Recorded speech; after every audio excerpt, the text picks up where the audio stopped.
आधी दुनिया सैलाब और बारिश से बेहाल है। चीन में भी सैलाब से हालात खराब हो गए हैं। पिछले 24 घंटे से जनूबी चीन में लगातार हो रही बारिश से हालात बेकाबू हो चुके हैं, जिसकी गवाह ये तस्वीरें हैं। ये तस्वीर चीन के यूलिन शहर की है। इन तस्वीरों में सब कुछ मामूल पर दिख रहा है। एक शख्स अपने काम में मगन है।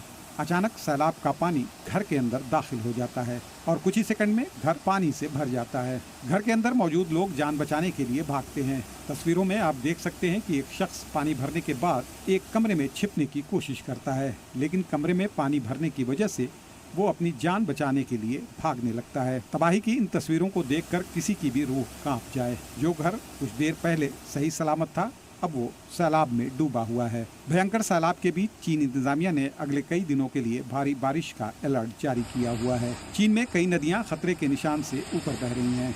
यहाँ सड़कों का हाल देखिए, पूरा इलाका पानी में डूबा हुआ है। सड़क से लेकर मार्केट तक सब पानी में डूबे हुए हैं। खराब मौसम की वजह से चीन के कई सूबों में अलर्ट जारी कर दिया गया है। सैलाब की वजह से लोगों को काफ़ी परेशानी का सामना करना पड़ रहा है। ब्यूरो रिपोर्ट, सलाम टीवी।